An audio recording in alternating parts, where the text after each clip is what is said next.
Yang ada di istana negara siapa? Millennials mana? Ada millennials yang diberi seragam putih hitam itu. Yang dikumpulkan oleh Pak Jokowi, dijejerkan kayak penguin.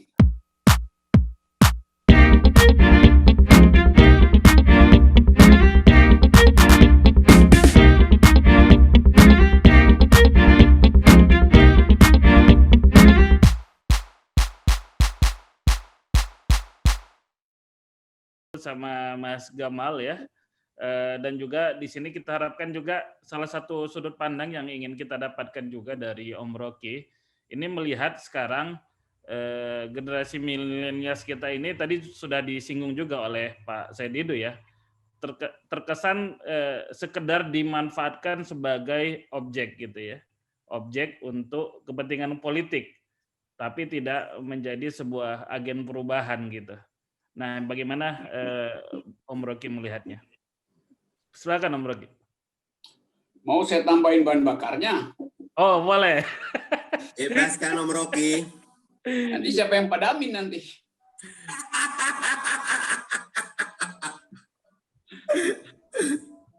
Oke, coba saya cari akal dulu ya, supaya bahan itu tidak membakar, minimal menghanguskan itu.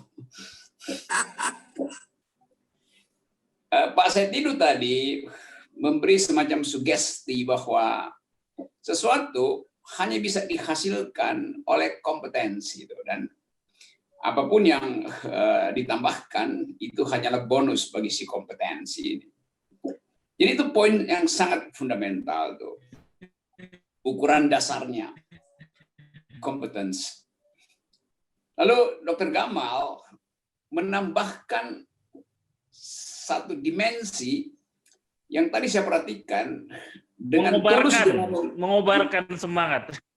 Ya, dengan tulus Gamal ingin menempelkan biografi singkatnya pada millennials, karena itu dia observasi dengan baik, lalu dia dapat semacam sinopsis bahwa misi itu harus dipadukan dengan passion. Ada istilah tadi passion, mission, vocation itu.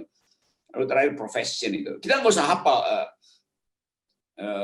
istilah-istilah itu. Tapi intinya adalah ketekunan untuk menghasilkan yang baru. Itu poin bagus dari Gamal tadi itu. Sekarang seluruh optimisme itu, Gamal kasih optimisme bahwa kita punya masa depan, Pak Said Didu kasih optimisme bahwa kita bisa menghasilkan ulang Indonesia itu. Jadi udah lengkap sebetulnya tuh optimisme itu. Yang kita butuhkan sekarang adalah meletakkan optimisme itu di dalam timeline politik. Karena satu wacana optimistik selalu dipegang oleh manusia, karena manusia memang didesain oleh alam, dikehendaki oleh Tuhan agar supaya selalu punya politics of hope, politik harapan. Itu yang mengalirkan optimisme itu. Jadi itu fundamentals di dalam diri manusia, yaitu memelihara harapan. Sekarang coba kita tunjukkan bagaimana harapan itu bisa dirawat, sekaligus ditunjukkan apa yang akan membatalkan harapan itu. Supaya kita ada sense of reality itu. Coba kita mulai dengan fakta yang diuraikan tadi oleh Pak Said Didu. Dikeluarkan angka bahwa Indonesia akhirnya masuk ke dalam resesi ekonomi itu. Minus 5,3%. Akhirnya dikeluarkan angka itu. Lalu orang anggap kita masuk ke resesi. Padahal sebetulnya realitasnya sejak 2 kuartal lalu kita udah ada di resesi. Angkanya baru keluar sekarang. Kan itu soalnya kan. Jadi kita bukan memasuki resesi setelah angka statistik keluar. Kita sudah ada dalam resesi lalu dikonfirmasi oleh angka statistik yaitu 5,3 itu. Jadi itu faktanya itu. Apa artinya itu? Dengan logik simple. Angka 5,3 itu artinya upaya korporasi untuk memperbaiki performance dia di semester depan harus didasarkan pada angka ini. Dan kita tahu bahwa seluruh korporasi artinya akhirnya memutuskan untuk menghentikan produksi dan menghentikan investasi itu. Karena minus 5,3. Kan di dalam teori ekonomi, minus 0,53 itu nggak akan ada orang yang tertarik untuk datang ke negara yang minus 5,3. Jadi mereka menunggu apa yang akan dihasilkan negara supaya minus 5,3 itu naik perlahan-lahan, lalu jadi insentif bagi korporasi itu. Ini soalnya di kita.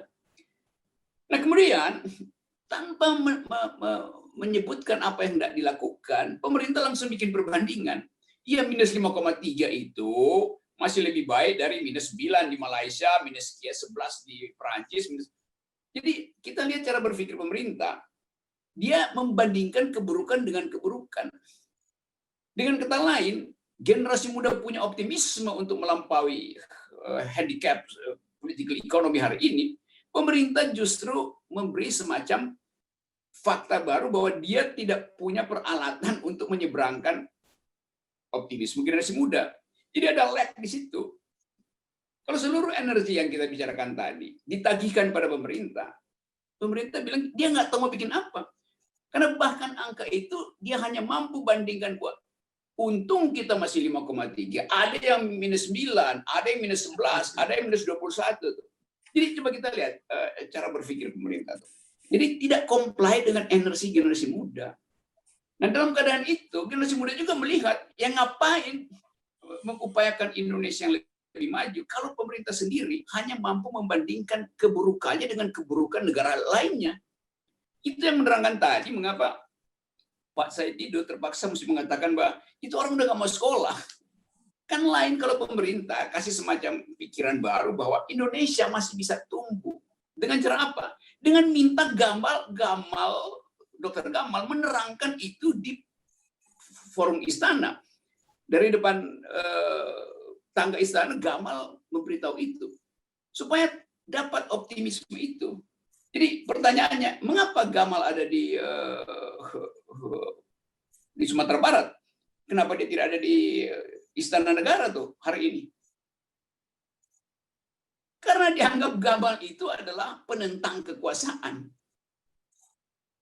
Yang ada di Istana Negara siapa? Milenials mana? Ada milenials yang diberi seragam putih hitam itu. Yang dikumpulkan oleh Pak Jokowi. Dijejerkan kayak penguin.